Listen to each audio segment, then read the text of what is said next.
Hey, what's going on everybody? Welcome back to Football Therapy with me, your host Jan. I do hope you lot are doing well. I really do hope that. Welcome back to the channel and welcome to today's video, which is a Chelsea news video where I will be talking about 3 different things today. The first being Ruben Loftus-Cheek, obviously coming back from that ruptured Achilles injury. He's played some football behind closed doors against Brentford B. Got a full hour in. That's superb for the midfielder to get some football into his boots. What does this mean for after the break? Well, we'll get into that in a bit. Remember the young Frenchman, Jeremy Boga, that Chelsea had that played a little bit at pre-season, I think, under Conte? Well, Chelsea sold him for a couple of 2 or 3 million to Sassuolo in Italy. He's playing in Serie A. He's actually having a lovely time, performing incredibly well. Chelsea have a very reasonable buyback clause, which it looks like they will exercise the use of in the summer. More on that in a moment. And also Shrewsbury Town, also known commonly by Eden Hazard as Strawberry Town, if you know, you know, have failed to beat Liverpool's children. That's right, in the FA Cup replay at Anfield, they put in what was quite a dismal performance actually, and the kids beat them. Liverpool go through, and you know what? You can bet your bottom dollar Jurgen Klopp isn't going to send the kids out to Stamford Bridge, and it will be a full-strength Champions League winning Liverpool, which is unfortunate for Chelsea, but we're going to talk about that too. Before we get into the content today, I want to remind you guys to subscribe to Football Therapy. If you have not yet done so, please do sub. Hit that bell notifications icon. Why not like this video to help me out? And if you want to hang out with me on Instagram live streams, follow me on Instagram. Right, let's get into it. And where should we start? Let's start with the FA Cup, man. Chelsea have drawn Liverpool in the next round. Well, I say they've just drawn them. They've basically confirmed that they're playing Liverpool. Of course, it was quite a controversial subject with Jurgen Klopp refusing to play his first team in that replay and going on a break and refusing to be there himself, so he sent the youth team coach and he sent, in his words, the kids. Although perhaps a lot of football purists thought this was disrespectful to the cup and indeed Shrewsbury Town, there would have been a lot of Chelsea fans that would have been like, yes please, play the kids, come on Strawberry Town, masterclass at Anfield. Let's see, get the win, so we're playing you at Stamford Bridge and not Liverpool, knowing that Liverpool would absolutely bring their first team in the next round. Shrewsbury Town failed to do anything. They couldn't string passes together, they couldn't make an accurate cross, they couldn't win second or third balls. Basically, they let the youngsters grow into the game and they scored the goal and saw it out for a really worthy win in the end. So, like I said, Chelsea are now playing Liverpool at Stamford Bridge in the next round. Although this competition will absolutely not be a priority for Liverpool because they're going for, of course, the Premier League, which to be honest looks wrapped up for them, and then indeed retain the Champions League.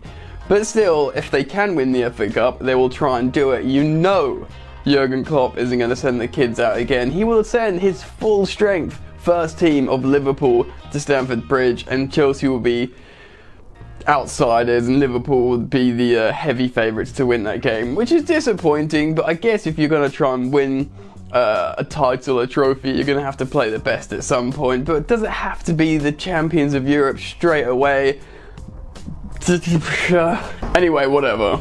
Moving on, Ruben Loftus-Cheek, Chelsea's danger man in the midfield, the difference maker, the beast, the technical, I can't think of any more things to call them. Anyway, if you watch this channel and you know me, you know that I'm a Ruben Loftus-Cheek super fan, and I do not want to put too much pressure on him after such a serious injury to come back into form straight away, but him playing some football behind closed doors is very, very positive. He had been training with the under-16s, under-18s, under-21s, having a kick about with them lot, but playing against Brentford B in a well, is it behind closed doors if it's filmed?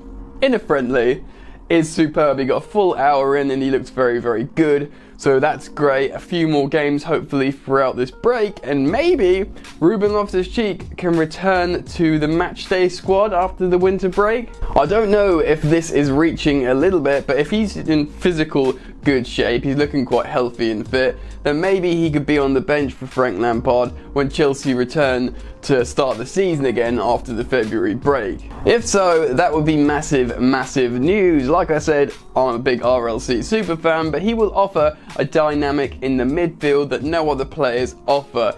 He is strong and can control possession and control the ball, much like Kovacic at times, but he has the offensive capabilities of, say, a Mason Mount, but perhaps without getting bodied off the ball so easily. He will be a massive factor in shifting the dynamic in the way Chelsea play, provided he can regain form that he had before he got injured, which again is a big ask. I don't want to put pressure on him, but I'm just talking about Ruben Loftus-Cheek at his best can offer this Chelsea side so much. So like I said, it would probably be the likes of Mason Mount who gets dropped in this, and I don't think Frank Lampard will play a 4-2-3-1. I think we'll play a 4-3-3 with Ruben Loftus-Cheek in the left centre mid, and he probably will play just without a number 10. In my opinion, if you look at how Loftus-Cheek's played his best, or where he does his best work, it is very much in that left centre mid spot, facing forwards and running in, perhaps rather than a number 10 who might be turning all the time and facing down the pitch. That's just what I think. We'll have to see. Anyway, it's exciting regardless. Alright, let's talk about Jérémy Boga, the French winger. He looked really exciting when he played for Chelsea in that pre-season under Conte. It was the same time when it was him and Charlie Musonda both looked very good. And it was like, oh, which one's better? Which one's he's going to keep? Do you know what I mean? This was kind of just before the Callum Hudson-Odoi emergence. And they both look really good. Boga did look really good. He didn't quite make the cut though, and I think Chelsea had a lot of good wingers back then. A younger Willian and Pedro, you know, both in their mid-late 20s. Eden Hazard as well, because this was like, what, 3 years ago? Maybe more than 3 years ago, so all the wingers were a bit younger. I think we still had Oscar as well, do you know what I mean? So there was a lot of attacking midfielders, wide players. So I kind of get it. Chelsea sold him for, I think, 2.7 million. Actually, I'm going to bring up this article and read it for you, give you some context of what's going on. In fact, before I do that, let me tell you about his season at Sassuolo at the minute. So Sassuolo aren't like a massive Italian club, but in Serie A he has 6 goals and 2 assists from the wing at the moment. So 8 goal contributions and 18 appearances is pretty good, you know, if you compare that to maybe like Willian and Pedro's offensive output at the moment. But it's the kind of goals he's scoring as well. He scored two of his goals, so a third of his goals in the league, were absolute world-class goals, both long-range bangers. One of them, he dribbles the ball, nutmegs a guy, and then like scores a 40-yard curler. Do you know what I mean? The kind of goal that Chelsea could really do right now when they can't break down low blocks. Sort of top tier Galactico Fantastico strikes I'm talking about here. Generally his stats are very good otherwise. He's got an 86% pass accuracy. He takes nearly 2 shots a game, so he wants to score. All very promising. So now let me cite this article from football.london about Jérémy Boga. So they talk about Chelsea trying to capture the signature of Jadon Sancho in the summer, and they talk about there being a cheaper alternative. Now personally, before I read you this, I'm not necessarily sure that Boga is a alternative to Jadon Sancho. Maybe you get Sancho and Boga if Willian and Pedro leave. Do you know what I mean? Sancho could replace Willian in terms of a starter. Boga could replace Pedro in terms of a rotational player. You feel me? Jérémy Boga, who joined Serie A side Sassuolo for £2.7 million a couple of years ago. There you go, £2.7 million. From like the development squad, that was probably a good deal for Chelsea at the time. It's said to be attracting interest from his former club, Barcelona, as well as several clubs from around Europe. So yeah, like I said, if you saw these goals, I'd urge you guys to go check out the goals that he's scoring. You'd know why Barcelona are suddenly like pricking their ears up, do you know what I mean? Amid talk that Chelsea can re-sign Boga for 15 million euros, brackets 12.7 million pounds, has been confirmed by Sassuolo CEO Giovanni Carnevali. that the Blues do have a buyback option for the 23-year-old. So yeah, I'm pretty sure a lot of you know that. I think I've reported on that before, but that's very, very cheap for a player that's performing at a decent level. Although, it would appear that the agreement is only valid until June. So yeah, a buyback clause until this summer, essentially. The CEO says, Chelsea can redeem him in June, he said, as per Tutto Mercato Web. That sounds like an Italian newspaper. We have excellent relationships with them. We met with them before Christmas, also for other operations, because we like it as we did with Barcelona, to have a collaborative relationship. Right, so if I can learn to talk, let me read that again.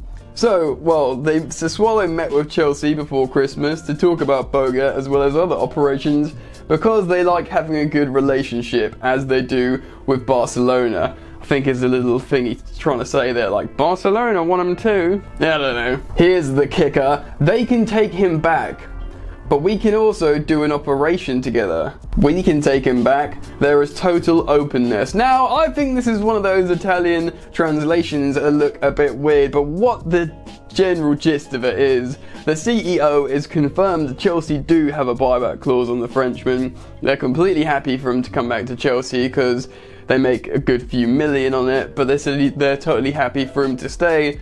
And he's really sort of trying to massage the good relationship vibe with Chelsea Football Club there. Maybe because they make a few million off Chelsea, but maybe because also they want another Chelsea player. Chelsea do have loads of superb youngsters. Maybe there is something in that. Who knows? It's also interesting that Chelsea sent representatives out in Christmas to meet them. I reckon personally Chelsea send people out all the time to speak to loads of different clubs.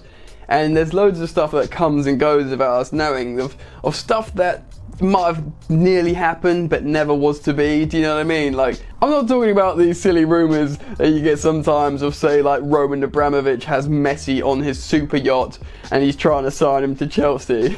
I'm just talking about other stuff that perhaps we don't know about. So it's exciting. He could definitely be a superb option.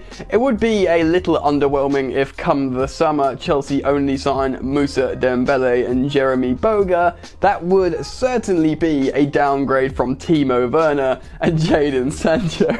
Still, I actually think Moussa Dembele would probably be a really good player profile of striker to sign for Chelsea in terms of nurturing Tammy Abraham and also having really good rotational backup, especially if Chelsea lose both Batshuayi and Giroud in the summer. And who knows, Chelsea's priority target may well still be Jadon Sancho, and Boga might just be another backup option. But what do you think? Get down in the comment section below. Let me know your thoughts and opinions on these stories. Tell me about Liverpool in the next round. Can Chelsea beat Liverpool? Is it possible? How excited are you to see Ruben Loftus-Cheek, and do you expect him to be in the matchday squad after February? And Jeremy Boga, your thoughts. Should Chelsea exercise the buyback clause for 15 million euros? What do you think? Go and check out his goals first. Get down in the comment section below, let me know your thoughts. Of course, if you've enjoyed the content today, guys, please do like this video.